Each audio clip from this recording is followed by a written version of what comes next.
Bonjour à tous, bienvenue sur Échecs et Pédagogie. Salut Laurent. Salut à tous, salut Romu.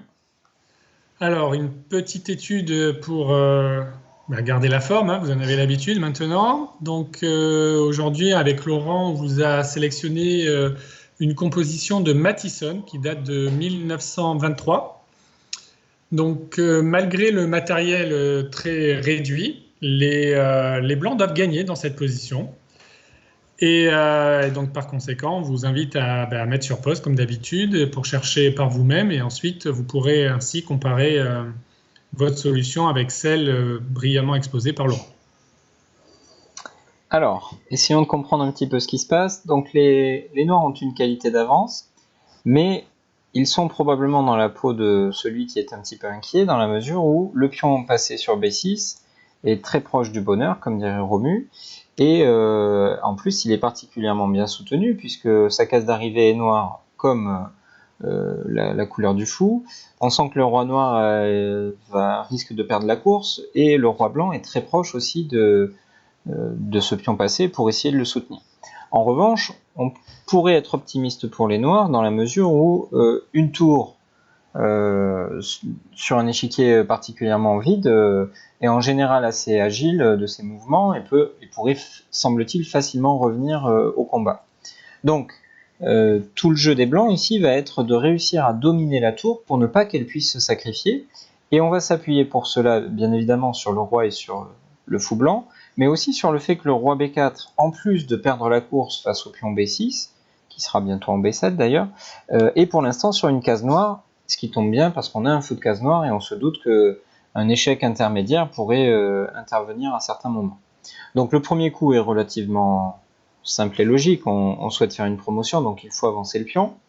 Et ici, il faut regarder les différentes possibilités noires dans l'optique de rattraper ce pion et de sacrifier la tour contre la future dame. Alors le coup le plus évident serait tour F8, mais malheureusement pour les noirs, il y a fou D6 échec. On se sert justement du mauvais placement de ce roi noir, et après avoir pris la tour, il suffira de faire une promotion pour gagner la partie. Une autre tentative serait l'échec intermédiaire en F5, en se disant que si le roi blanc se déplaçait, on pourrait placer notre tour en B5, c'est-à-dire derrière le pion passé, comme il se doit, et ensuite tranquillement sacrifier la tour. Ici, on va voir une première occurrence d'un thème particulièrement fréquent dans cette lutte avec fou contre tour, c'est le fait de pouvoir interposer le fou lorsqu'il y a un échec. Donc non seulement on part l'échec, on n'est pas obligé d'enlever notre roi qui était bien placé, et en plus on domine la tour qui ne peut pas se mouvoir le long de la cinquième rangée vers B5 et qui n'a plus accès à certaines cases. Donc c'est une technique particulièrement courante dans les finales de tour, mais aussi, comme je le disais, lorsqu'on joue avec une qualité de retard. Ici, les blancs menacent très sérieusement de faire une promotion, et le dernier coup possible pour éviter l'immédiate promotion, c'est-à-dire tour F8, se heurte toujours à fou D6 échec qui met fin à la partie. Donc, après B7, il n'y a finalement qu'une seule possibilité pour les noirs, il faut rejoindre la 8e rangée, mais sans passer par la case F8. Alors ce sera chose faite après tour D3 échec, et ici les blancs jouent roi E6, non pas en ayant choisi leur case par hasard, mais parce qu'ils ont déjà en tête la future stratégie de domination qu'on va découvrir.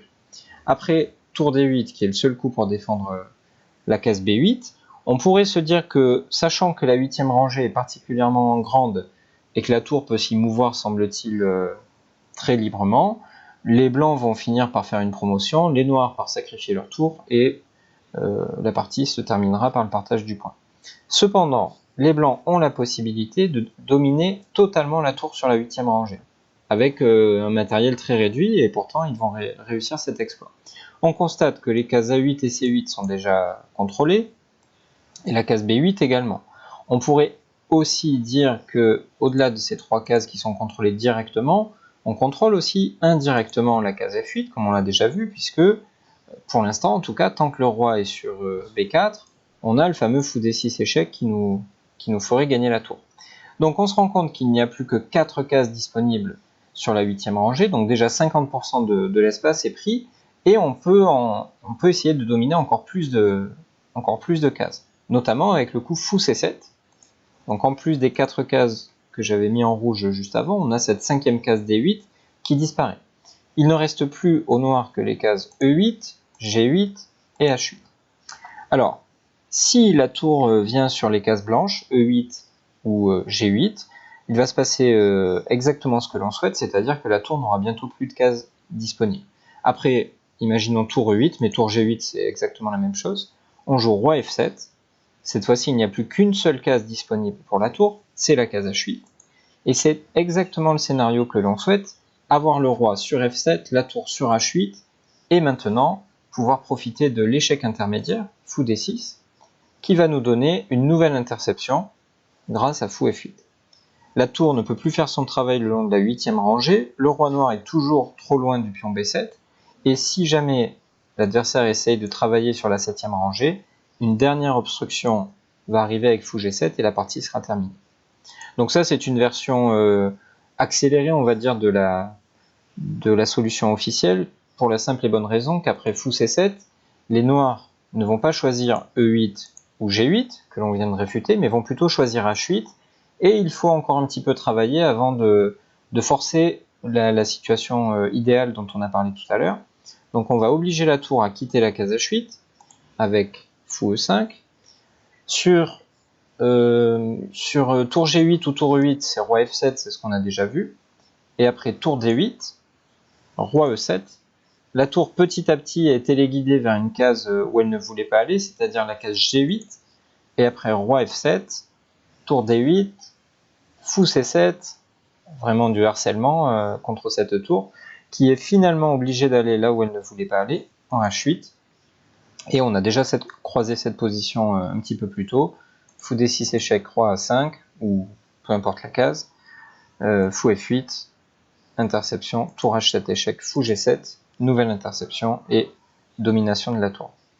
J'ai beaucoup apprécié cette étude quand je l'ai croisée il y a quelques jours, tout simplement parce que je me suis dit que c'était une situation qui pouvait tout à fait apparaître en partie sérieuse, et je ne suis pas certain que si j'avais mené les blancs, je ne suis pas certain que je me serais dit tiens, j'ai la possibilité de gagner et de dominer une tour sur la 8e rangée totalement libre. Donc c'est une étude, me semble-t-il, particulièrement utile pour la pratique de tous les jours.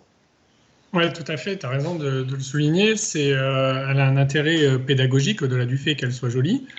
Et ça montre qu'il faut se battre jusqu'au dernier pion parce que le matériel est très réduit. Mais parfois, le mauvais placement d'une pièce adverse peut avoir des dégâts irréversibles. Et là, c'est exactement le cas avec le roi qui est sur B4. Si le roi était sur une autre case, tout cela n'aurait pas fonctionné. Donc, il faut faire attention aux détails. Et d'autant plus quand il y a très peu de pièces sur l'échiquier, ça peut vraiment tout changer. Donc, en tout cas, merci Laurent pour cette présentation très claire. On espère que toute cette vidéo vous aura plu et que vous aurez trouvé un intérêt à cette présentation. N'hésitez pas à la liker et à la partager autour de vous. Abonnez-vous à la chaîne si ce n'est pas déjà fait. Faites des commentaires comme vous en avez l'habitude. C'est toujours sympa pour nous de voir les retours de nos followers. Et on vous donne un rendez-vous à très vite pour de nouvelles publications. Au revoir. À bientôt.